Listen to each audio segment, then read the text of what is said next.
in my bloodstream, like a sunbeam. In my bloodstream, like a sunbeam. Okay, so this is something very different for us. We are lucky enough to have with us the amazingly talented Moonlight Parade, and today we have with us Ben um, and Al. So obviously Ben on vocals, guitar, Al on bass and programming. And we're really pleased to have you join us. This is the first time that we've done this on the podcast, so fingers crossed it goes smoothly. Um, so look, Moonlight Parade, you are one of our very first homework albums that I set for Kev. And you are also the first song of the week on that Song of the Week section. And you were the first song of the week to kick off our season 2. So we just want to say a big thanks for the support. It's been great seeing you guys get more and more success in your music. We've been fans for some time. And also thanks for the support that you've given us on our podcast journey as well. So to open up, what we'll do is Kev's going to kick in with a couple of questions and then I'll jump in and go from there. So over to you, Kev. Well, I guess great introduction. Well done, Les. Knocked that one out of the park. Well done, well done. Right. Thanks. So listen. Yeah. The surprise is a bit concerning, but that's fine.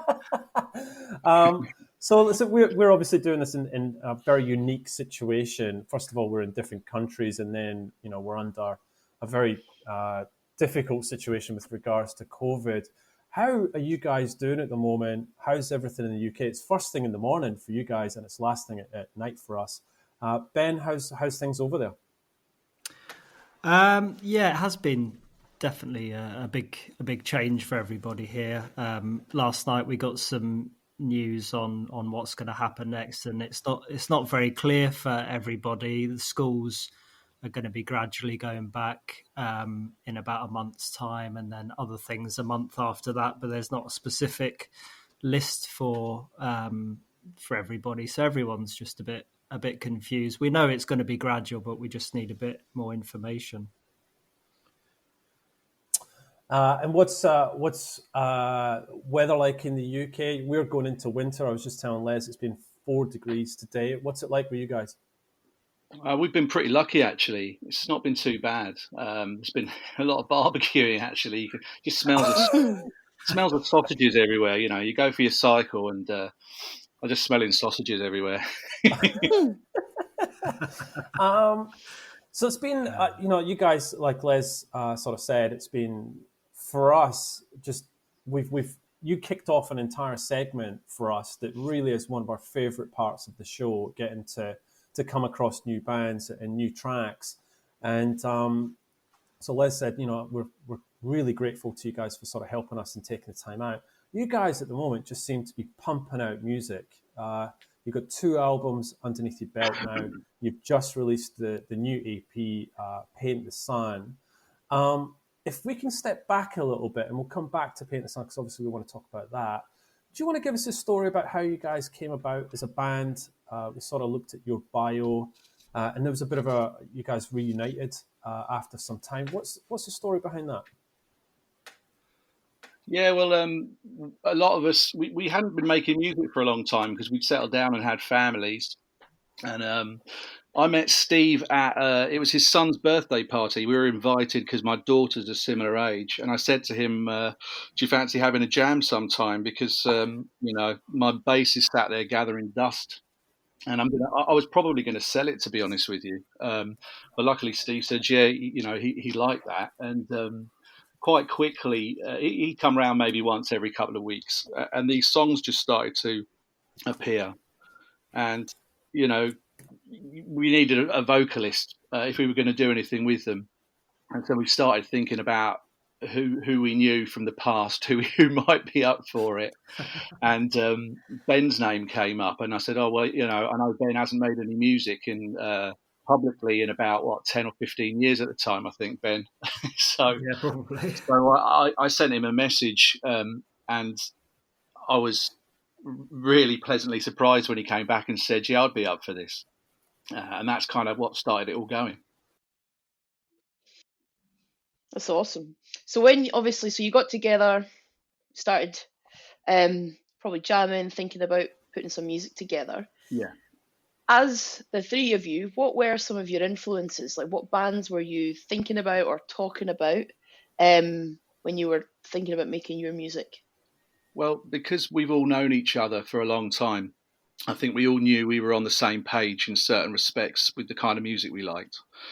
Although we're all quite different in some ways. I know, I don't want to speak too much for Steve because he's not here, but I know a lot of his inspirations were kind of like more the heavy sort of grungy sounds like Nirvana and Pixies. And I know he loves the Clash, which are bands we all like as well. But I think I've always liked melodic groups. The Stone Roses, going back to the '60s, people like Simon and Garfunkel, and I know Ben's was into the sort of '90s rave scene, but I'm not going to talk for you, Ben. You say. Yeah, well, I grew up with, like Alex says, in that scene. I was quite into it really, and but at the same time, I would be listening to the Stone Roses and all those sort of bands as well. So the two sort of went hand in hand, and then when the Britpop sort of time came out, I thought that was a really good period of music.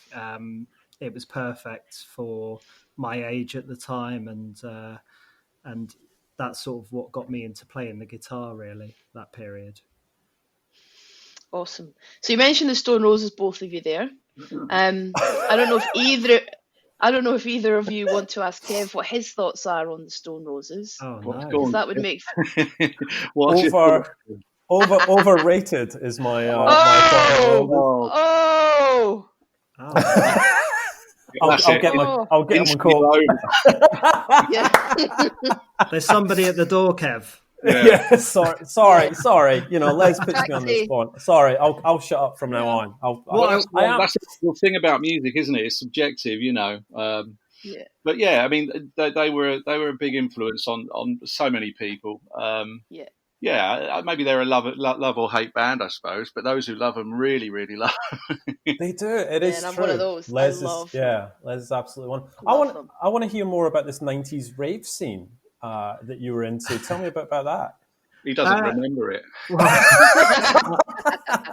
I was very young, and I grew up in Jersey, on the island of Jersey. That's where I'm from, and we had quite a big scene over there. We had a lot of people come over from sort of Scotland and Liverpool. That's for like the summer, and then they'd stay for a couple of years and work and settle down. So there's quite a big influence of sort of city cultures in Britain, all amalgamating in Jersey. So there was a good scene. So we would have been on the roster for people like Sasha and Digweed and all those types of guys coming over, Carl Cox and the like. So it really was a huge event. We had, we were, really, really brilliant time. But it did die a death in a way where it's quite stringent, the rules there. So we weren't allowed to be open till after 2 and things like this. And we weren't allowed to have, there was massive parties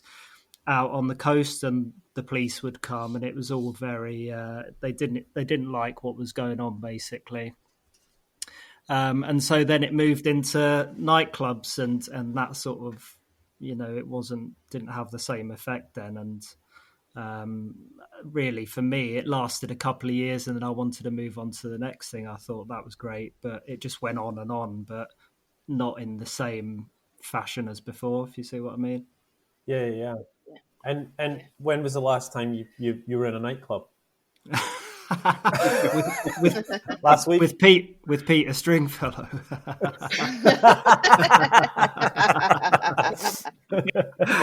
No, God, probably in Brighton. I came over to Brighton in the early 2000s, and so we'd still have the odd big night down in Brighton. Probably with Alex, actually, the odd couple of nights down there. But that generally faded away, really. We know that feeling all too well, don't we, Les? We really do. We really do. Ev and I recently, one of our favourite DJs came to Sydney, and we went. It was a day event. I thought, well, I could do a day event because I could still be home by 10. So got there in the afternoon, couple of beers, everything's fine. Gets to about 7. The main act didn't even come on yet, and I went, shall we just get an Uber back to Newtown, go for a bit of dinner? That's exactly what it was. And that's exactly what happened. Sounds all And right. so It no, was lovely. a brilliant night. Great night, but yeah, I was just like, I can't do this. I just can't do this. It's a struggle. So going back to your music, so look, Out of Nothing is your first album, came out 2018. How did it feel to get that album out? Yeah, it was fantastic because it all came about as an accident, really. It was a weird little experiment, to be honest with you. We didn't think anybody would notice it at all. And when people did notice it and said nice things about it, it was we were 3 very happy boys because it was made in a bedroom for no money, and all our music's still made that way. It's all made in a bedroom with no budget. It's it just started this sort of little adventure for us, and it's kind of changed our lives for the better, I think. Without sounding too profound. It's awesome, actually. Yeah. I mean, we've been in bands, before all this, and we've never really had the feedback that we're getting right now. So we've got like a nice little fan base on Twitter that, it's a huge. Well, it was a huge shock when it happened at the time because we didn't do it for that. We did it for ourselves.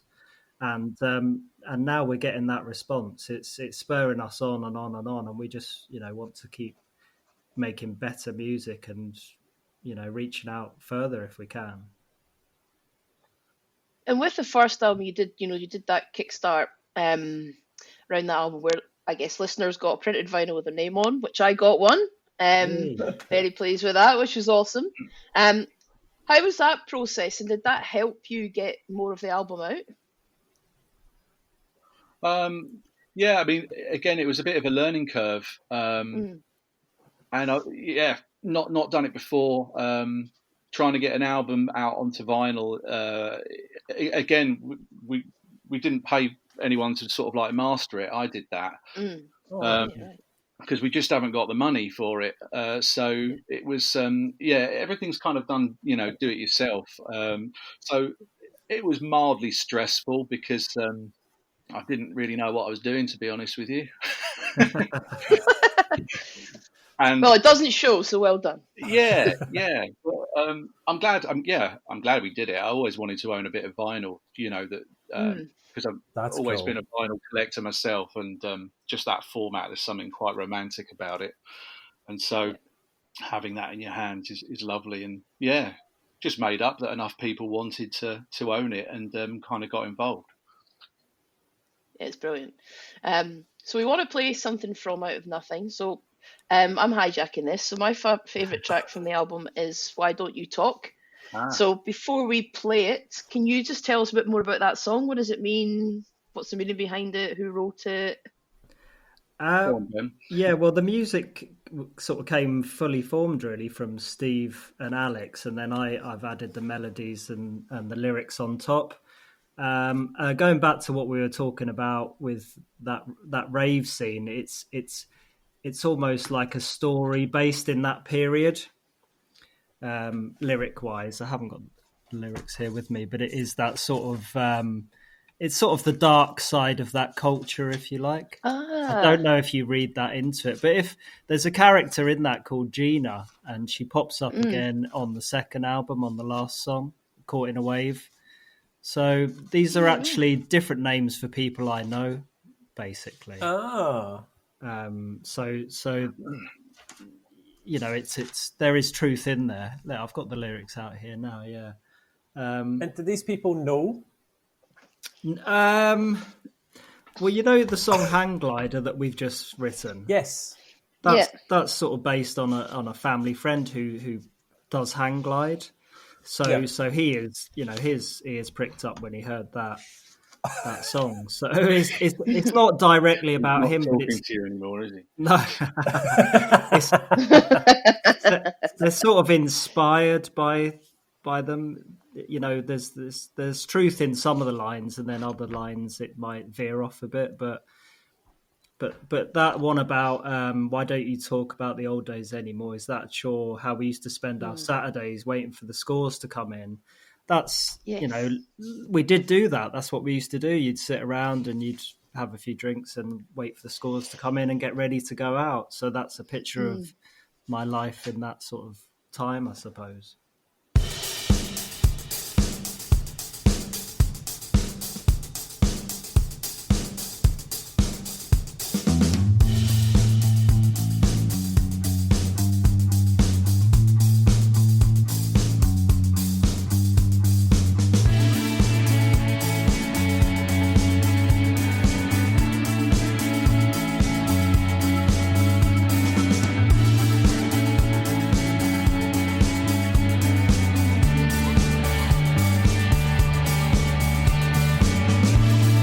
Thought I was dreaming, and life in black and white. I thought I heard screaming. I reached outside for a light. I listened for murder outside my front door. I listened for Gina, but she don't come anymore. Why don't you talk about the old days anymore? Is that a chore? How we used to spend our Saturdays waiting for the scars to come in.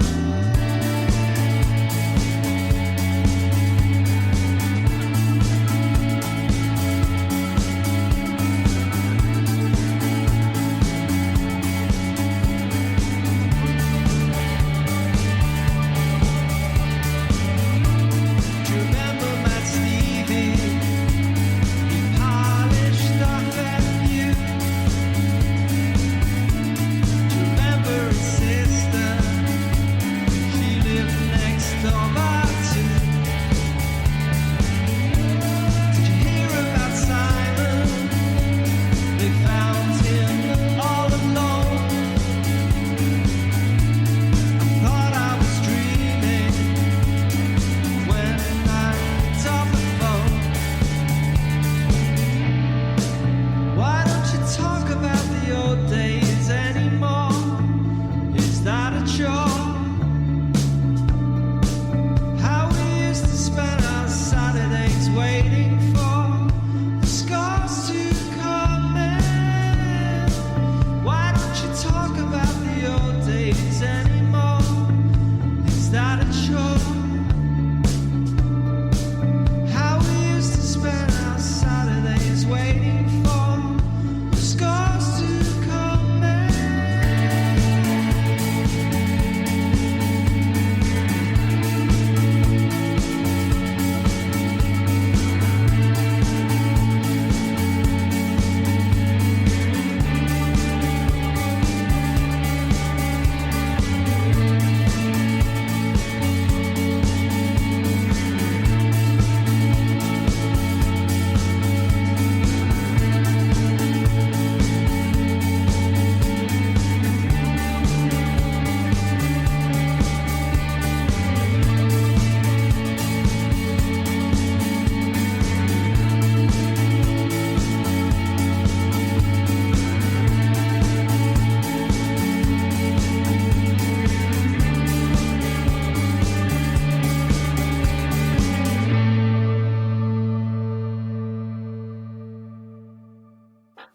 All right. Sadly, you guys don't get to hear that, but we'll pull behind the curtain a little bit there. Anyway. But so in terms of response to that album, how did you feel around it? Like you said, it was a project that really you just wanted to get out there, and it was for you guys. In terms of the response, were you like, what was the response to it like, and how did that spur you on to the next album? Well, I don't think we were expecting any response at all, to be honest with you. So the fact that it got a response was like just the sort of boost we needed to say, okay, let's carry on. And we were never this productive as kids when we were in bands, 20 years ago. I think we spent more time drinking than we did playing. So,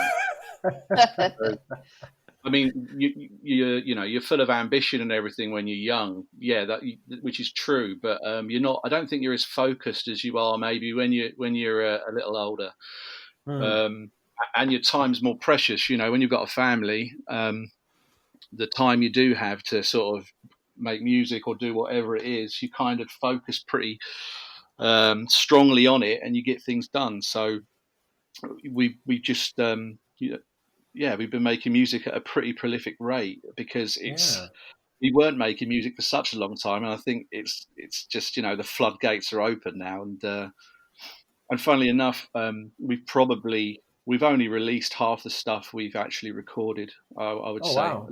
a lot of stuff gets thrown in the bin.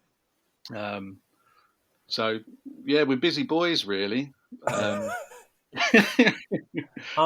do have to ask one of the songs that I play a lot in some of my, and it sounds like I'm like trying to be young, but if I have a mix, and Leslie is a bedroom DJ as well, but I'll play Mirror Ball, which is remixed by Space Kid. Who the hell is Space Kid? Oh, we can't tell you that. Oh, you can tell me which one of your mates are in the songs, but you can't tell me who this producer is. No. He's elusive. He's like Daft Punk. Yeah. Dead Mouse. He's like a Poundland enigma. Do you know what I mean? Oh, that is brilliant. That's a good name for an album. That's a great name. Great name. Down. That might be our next. That might be our next album, maybe. Poundland. Was the second album Caught on a Wave? Was it easier to do this? Because it felt like it came really quickly. Was it an easier? Was it an easier process for you to do it? No, it was hard actually, wasn't it? It was. It felt a lot more time consuming. I think for us, we just wanted to make more music, and but we definitely took more time, didn't we, Alex, in terms of producing and re-recording parts, whereas Out of Nothing is pretty much one take or two take stuff. Yeah. But yeah, Caught in a Wave, and I think it shows it when you listen to it. It doesn't have that the same feel as Out of Nothing. Out of Nothing is a bit of a capture of a moment, whereas I don't know, Caught in a Wave maybe just extended that a little bit, I feel. Yeah, I'll go along with that. Thanks, Sal. So talking about Caught in a Wave, we want to play something from that again, just because I'm going to pick my favourite track. And my favourite track on that album is Miracles. Before we play it, you sing on that track about not believing in miracles. Is that true? Do you really not believe in miracles? Oh, that's the hard questions. Yeah. No. Specifically in that song, that's probably another darker side of a song, like you just said about Why Don't You Talk, and it's about I've had friends and people I know that have become basically drug addicts, and that would be, I don't believe that you're going to give this up, so I don't believe in that miracle, and that is what that song is about, really. It's wow. Yeah, but I do believe, miracles. This is a miracle. What we're doing now, I'd given up making music, and out of the blue, here we are.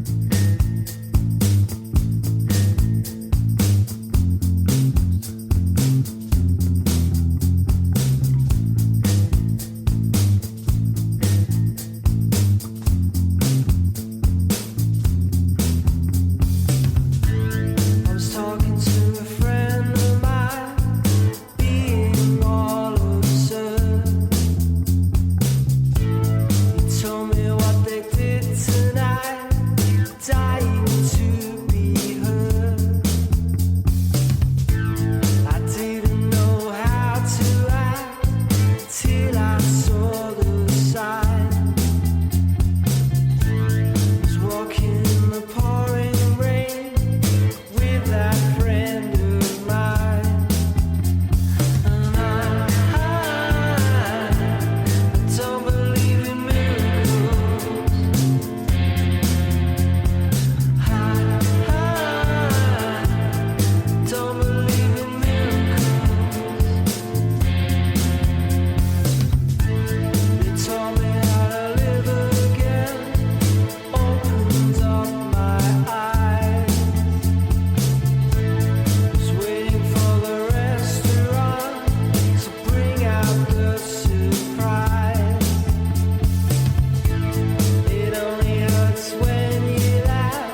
Don't believe in miracles.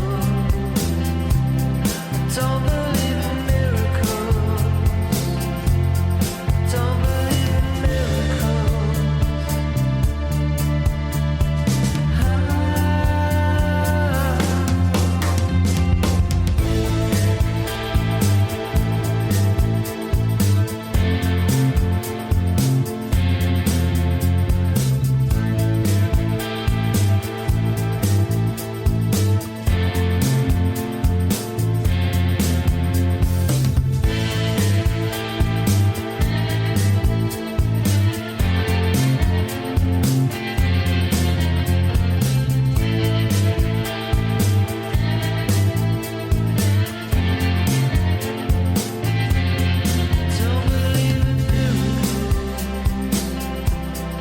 Don't believe in miracles. Don't believe in miracles. Don't believe in miracles. Don't believe in miracles. Don't believe in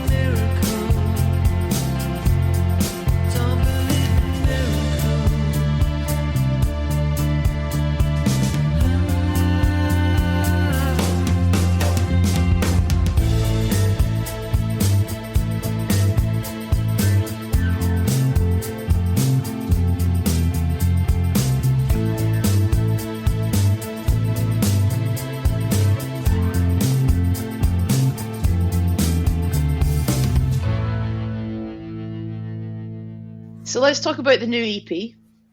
So I guess firstly, why is it an EP? Is there going to be a new album? Is this going to be standalone? Talk us through that. Well, at the moment, it felt right that this little collection of songs sat together well, so we wanted to put it out. There are no plans at the minute for an album. You know, we just sort of take things as they come, really, and this collection of songs just seemed to fit. I think we might have learned as well, maybe from the second album, that was quite quick after the first, and the fan base that we had from the first, I don't know if they sort of got into the second as much. They were still living the first one, so the reaction to this EP we've done has been on a par, or if not better than Out of Nothing. So time-wise, that's about, I don't know, is that 18 months or something, or a year maybe? So that might be something to look at, you know, give people time to enjoy what we've made a bit more maybe. I think that's fair. Yeah, I think like from an outsider looking in, it definitely, because I think to Les, if I recall, you hadn't received, or you were just about to receive your vinyl, and with the second album came out, and we're like, oh God, wow, you guys have come out with it so soon. So there was quite a short gap between the two. Did you do anything different publicly with the album? I mean, we haven't really talked about you guys playing out or touring or gigs or anything like that. Did you do more with one than the other, or same for both? I mean, to be honest, we've only played a handful of gigs.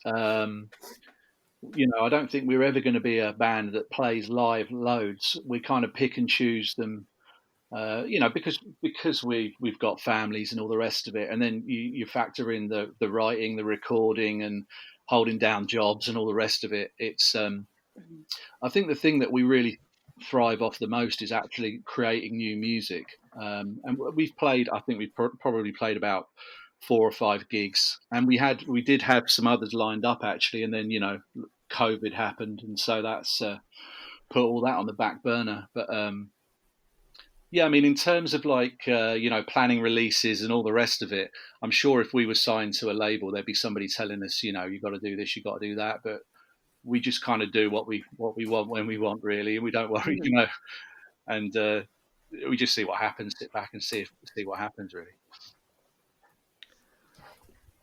So I'm loving the EP, and the first track, Paint the Sun, we want to play that. There's quite a different sound I found with that track than some of the other songs on Out of Nothing, Caught in a Wave. Talk to us about that. Is that deliberately moving away, or was it just the way that it's happened? Do you want to take that one, But Ben? yeah, that Paint of the Sun, that came the sort of verse part of that came. Alex had that, didn't you, on like a sort of nice loop, and I think I added the chorus, and then the opening lines of that, they set the scene for the song itself. But it does have a bit of a different sound to it. I think we're using. We were saying the other day we're probably using less synths on our music now. And maybe the acoustics are coming to the fore a little bit more, whereas they were just filling out the sound before. So a couple of the songs, the acoustic guitar is almost the main part. Really like To Meet You Man and Invincible as well. You know, they're basically, you could get away with playing them just on the acoustic. So yeah, it's not a conscious move. It's just how things develop, isn't it, really? Yeah, I think it's nice to experiment a little bit as well. If every album you put out or EP or whatever sounds the same, I like bands that spice things up a little bit. So I'm quite pleased that it sounds a bit different.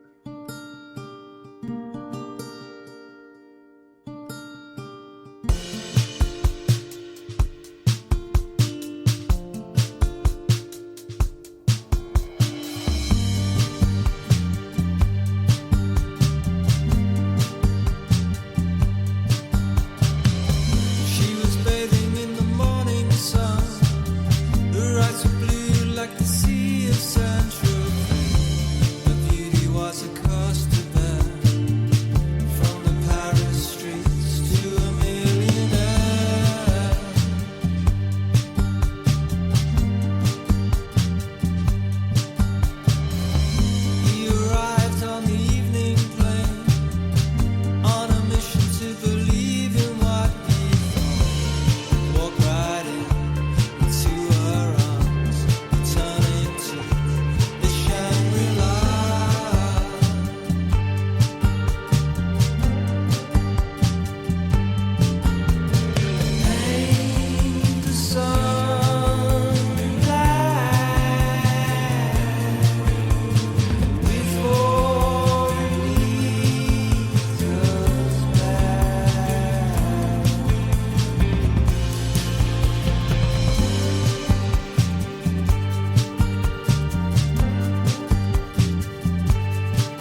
Can I ask, just on Paint the Sun, there is.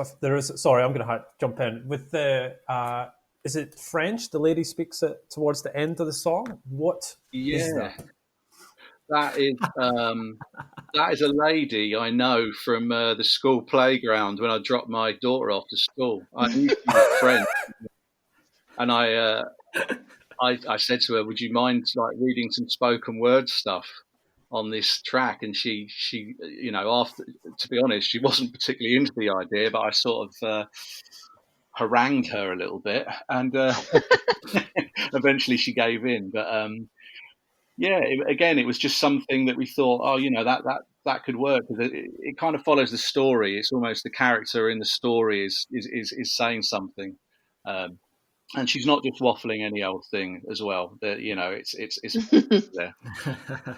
I think it's really nice. I think it's different, and it makes you. For me, I go, I want to know what she's saying, and I want to dial in and focus to that part of the song. So I actually really like it. And to Leslie's point, it is a very.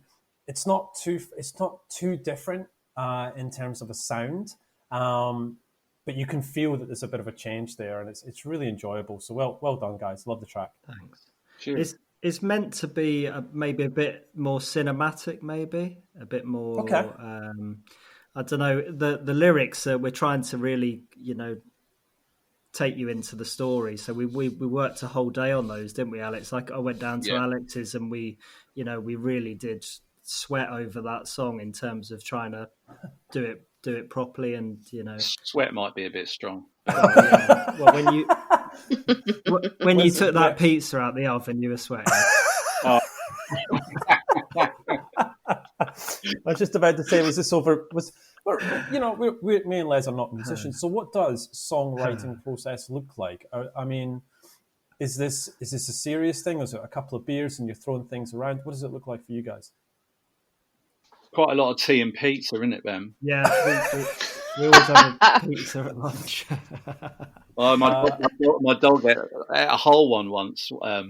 Bless her. We left the pizza unattended, and it wasn't even cooked. She just ate the whole thing. Oh God, Les, I think me and you need to run away from podcasting and start writing some songs. That sounds to be where it's at. And I'm a big fan of tea and pizza, so I reckon I'd be brilliant. Yeah, it's good fun. It's just it's good fun. I mean, personally, on songwriting, I've always really seen it as a craft, and it's something that I've probably done every day at home or every other day for 20 years. I'm constantly trying to hone that craft of making something that is, catchy or good. So we work in a few different ways. So this is probably the first time I've worked with other people writing songs. And if you went through all the songs, you'd probably hear the difference in some of the styles. So we've got 2 or 3 ways that we will write. But they're all enjoyable ways. And it's tested me personally because I haven't written like that before. So I guess finally, before we wrap up, we are a Britpop podcast. We want to know, who were your standout bands from that era? I really like Mansun. I think they're underrated. They don't get bandied about in the same sort of. Everyone goes on about Blur, Oasis, Pulp, but I think for me, them and the Blue Tones, those are my 2 favourite bands from that era. And controversially, I mean, I like Oasis, but I preferred Blur at the time myself. I just thought they were more interesting. Okay, end recording. Thank you. Thanks for coming. I was just about to say, mate, you're saying all the right things. Wow. You've said the Stone Roses, so you've got Les, you've got Manson, me, and then bang, you head it out the park with Blur. Wow. What have I done? Have I upset someone? Les is. Oh man. She's pretty much the number 1 Oasis fan on the planet, and Oh, listen, I love Oasis. Don't get me wrong; they're great, but that's good. I took the Blur and Oasis thing very seriously when I was young. Very seriously. And Ben, same. What about you, mate? Definitely Blur. Definitely, I have to say. Wow. Yeah, Park Life, that album for me. I was in Australia traveling, and I'd left England, if you like, and it was things like Seal, was number one, or Ugh. Wet, Wet, Wet, wasn't it? That song they had from the film. And Yes. then, Horrible. It's still number one somewhere. That is. yeah, Yeah, I know.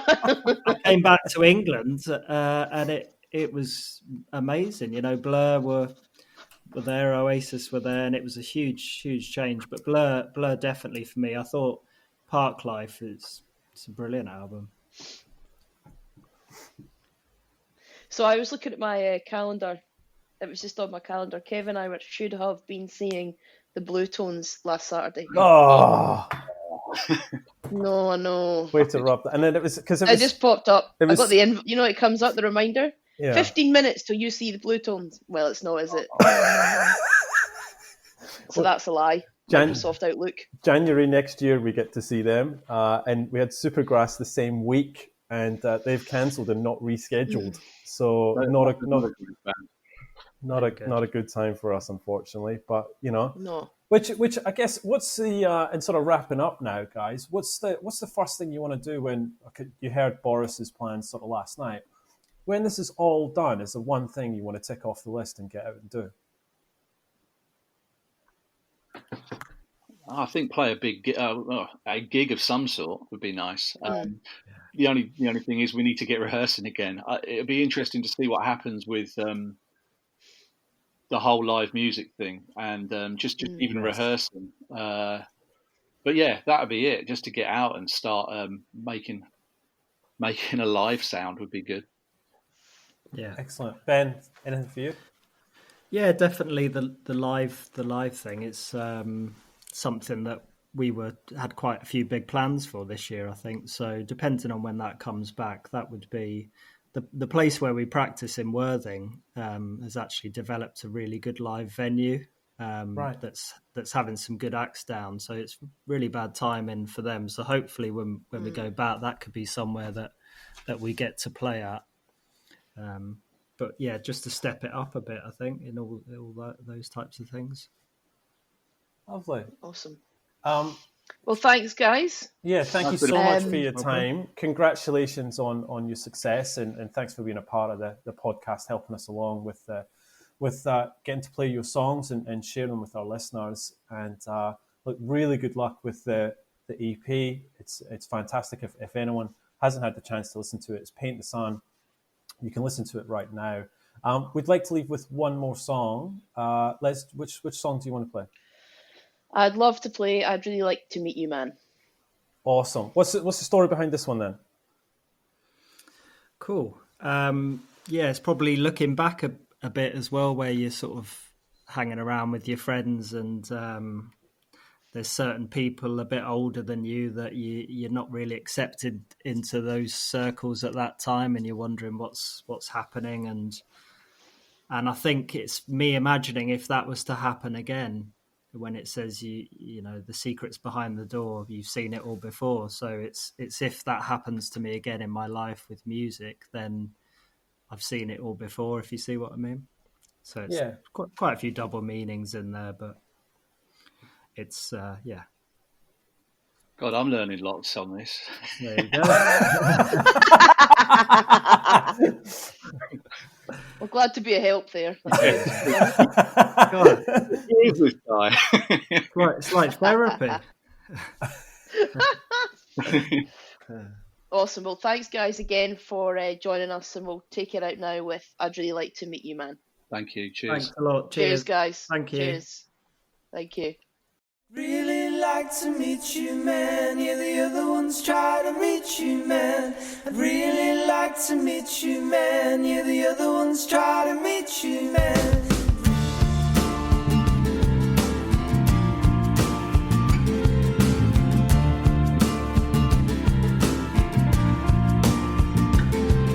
There's nothing on the radio, there's no one where we used to go. Other entertainment has been found. Places where we used to drive in Toyotas and Hyundais. Anyone who's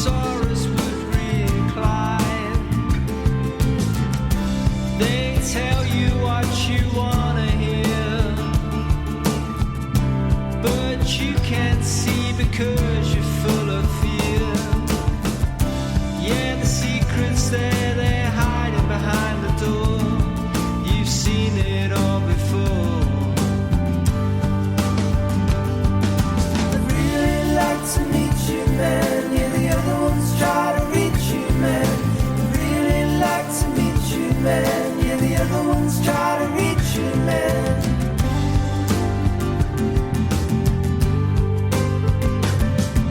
Smoking all your cigarettes, the dreams we had were innocent.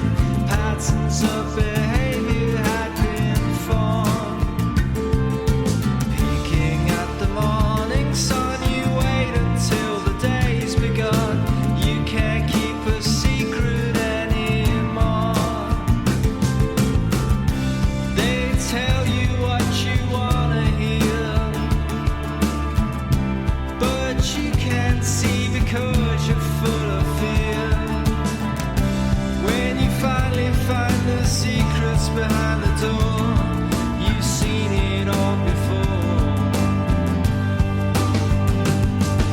I'd really like to meet you, man. Yeah, the other ones try to reach you, man.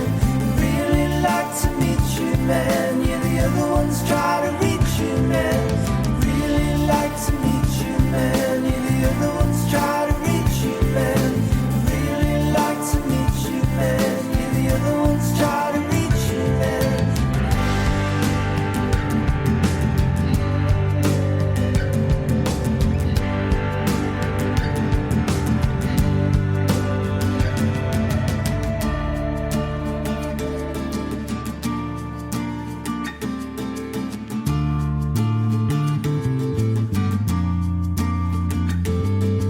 Really like to meet you, man. Yeah, the other ones try to reach you, man.